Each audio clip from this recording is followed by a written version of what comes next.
Você já deve ter notado que em várias histórias, filmes e seriados, as bruxas possuem companheiros mágicos, que normalmente são animais domésticos. Nesse vídeo eu vou te falar tudo o que você precisa saber sobre esses seres encantados, os chamados familiares das bruxas.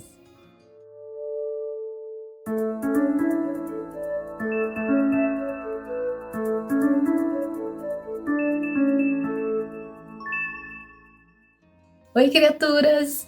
Toda vez que eu chego aqui para conversar com vocês, eu me sinto super feliz. Mas sabe o que me deixa mais feliz? Quando vocês curtem o vídeo antes mesmo de assistir, quando vocês simpatizam com o canal e se inscrevem por aqui, e também quando vocês comentam me contando o que acharam do conteúdo e me dando até algumas ideias do que trazer nos próximos vídeos. E se você fizer qualquer uma dessas coisas agora, você vai fazer uma bruxa feliz hoje. E para deixar vocês felizes também, eu preparei um conteúdo bem legal nesse vídeo, onde eu vou falar sobre os familiares das bruxas. Aqui no canal já tem um vídeo bem antigo sobre o assunto, mas de lá para cá eu aprendi muita coisa interessante que eu decidi trazer nesse vídeo aqui para vocês entenderem melhor. Então, como eu mencionei no começo do vídeo, os familiares das bruxas são conhecidos por serem aqueles animais que acompanham as bruxas e as ajudam nas suas práticas mágicas. Em muitos filmes isso é trazido de forma negativa, como se aquele gato que andasse ao lado da bruxa fosse algum demônio ou alguma criatura maligna que ajudasse a bruxa a fazer coisas ruins. Isso porque realmente existiu a ideia de que aquelas mulheres acusadas de bruxaria na Idade Média tinham como companhia os seus animais de estimação, que eram seus aliados na magia. E até quando a pessoa era condenada, o animalzinho era executado também. A loucura era tanta que qualquer marca que a pessoa tivesse no corpo era considerada como a marca do diabo, onde diziam que a bruxa alimentava o seu familiar. Naquela época, as pessoas criavam gatos em casa com a intenção de evitar a infestação de ratos, já que eles traziam doenças e também comiam os alimentos guardados. Então, por essas pessoas terem preferência por gatos, era muito comum que a pessoa que fosse acusada de bruxaria tivesse um gato como bicho de estimação. Esse é um dos motivos das bruxas sempre serem retratadas com gatos ao lado, porque na maioria das vezes se baseiam nessa época para falar das bruxas. Também acreditavam que as bruxas se transformavam em animais. Não só gatos, mas também corujas, corvos, ratos, cobras, e que quando estavam na sua forma animal, elas ajudavam outras bruxas a fazerem suas maldades. Mas tirando toda essa imagem de bruxas ruins e animais demoníacos, na prática da magia de verdade, nós temos sim os familiares. A palavra familiar, obviamente, vem de família, que tem origem no latim famulus, e significa escravo doméstico.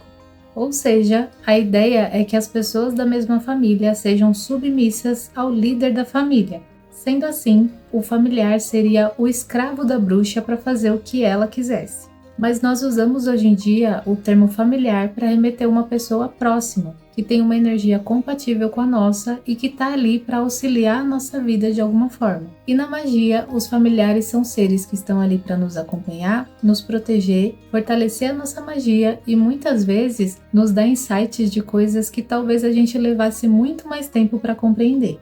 Magicamente falando, não existe só um tipo de familiar. E para facilitar a compreensão aqui, eu vou colocar os familiares em 3 categorias. Uma delas são os familiares que são criados pela nossa mente. Então, eles não são animais de verdade. São como formas de pensamento que nós, como praticantes de magia, podemos canalizar para que eles nos ajudem nas nossas práticas. Ele não precisa ter um aspecto de um animal específico, pode ser algo diferente, da maneira que a pessoa achar que tem que ser. Pode ser algo com corpo de gato, cabeça de esquilo e 3 rabos de raposa. Eu viajei agora, mas é só para você entender. Também pode ser algo que pareça um dragão, um gnomo, uma fada, enfim, da maneira que o praticante se familiarizar mais. E esse tipo de familiar precisa ser lembrado sempre para que ele se mantenha vivo. Ele precisa de um nome, precisa ser alimentado com oferendas. Então não é simplesmente você criar esse ser na sua mente e deixar ele para lá. Além dele perder energia e deixar de existir, quando você recorrer à ajuda dele, ele não vai te ajudar. Então, se você tiver com a ideia de criar um familiar dessa maneira, pesquisa mais sobre o assunto, estuda bastante e tenha em mente essa responsabilidade que você vai ter que ficar ali mantendo a energia do seu familiar. Outra categoria de familiares que eu quero explicar aqui são os familiares que realmente são tidos como escravos mágicos, seres que são invocados ou canalizados para fazer a vontade do praticante. Esse tipo de familiar é mais comum em práticas como a Goetia, o Voodoo, a magia com os espíritos olímpicos, a magia do caos e algumas outras. Em cada tradição ou sistema mágico existe uma maneira de você criar ou canalizar um familiar.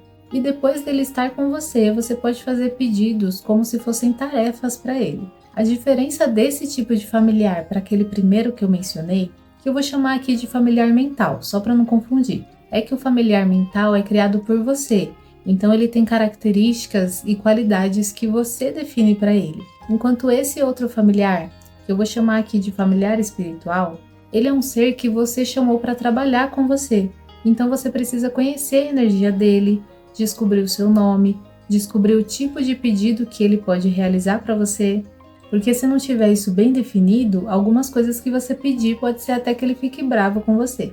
Então imagina como se o seu familiar fosse um gnomo. Ele tem a personalidade própria dele, ele tem os interesses dele também, e não vai ser o seu escravo por nada e nem fazer qualquer besteira que você pedir. A ideia de ter um familiar desses, tanto o familiar mental quanto o familiar espiritual, é ter a ajuda de um ser que tem acesso a coisas que você não tem.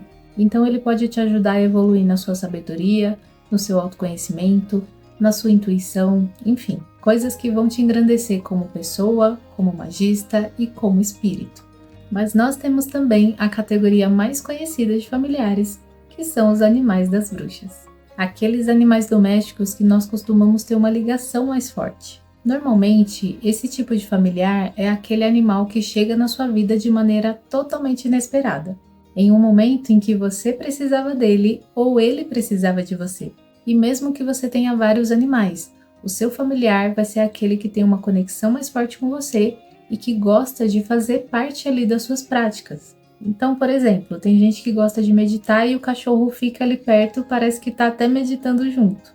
Tem gente que vai ler tarô, vai ler algum oráculo e o gatinho fica ali junto acompanhando. E tem gente que vai fazer um ritual e o animalzinho faz questão de ficar ali por perto e entrar no círculo.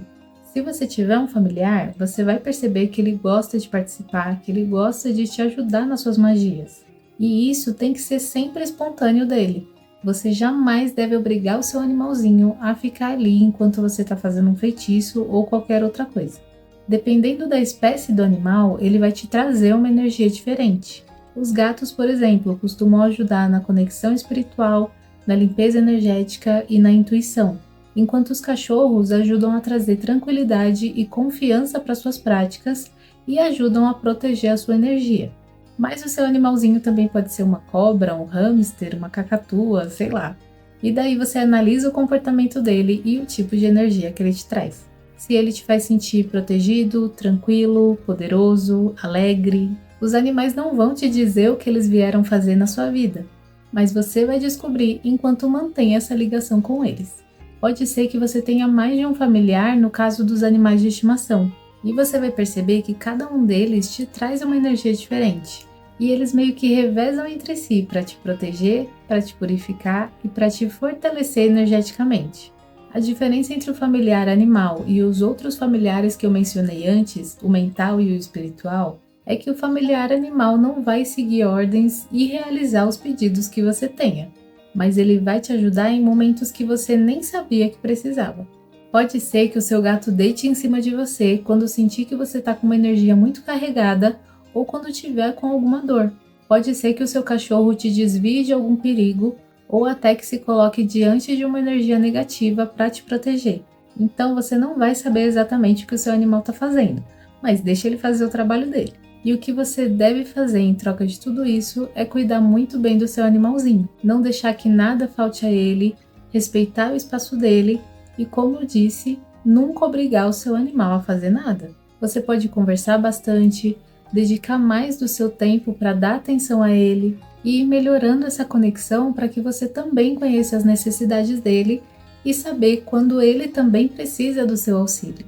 Se você não tiver um familiar, não precisa se preocupar, você não vai ser menos bruxa, menos bruxo por isso. Ter um familiar não é uma coisa essencial, é mais uma ferramenta de auxílio na sua magia e no seu autoconhecimento. Bom, criaturas, eu espero ter esclarecido todas as dúvidas a respeito dos familiares, mas se ainda tiver alguma dúvida, é só deixar aí nos comentários. Me conta também aí se você tem um familiar e como é a sua conexão com ele. E se você gostou desse vídeo e quer mais conteúdos como esse por aqui, é só deixar o seu like.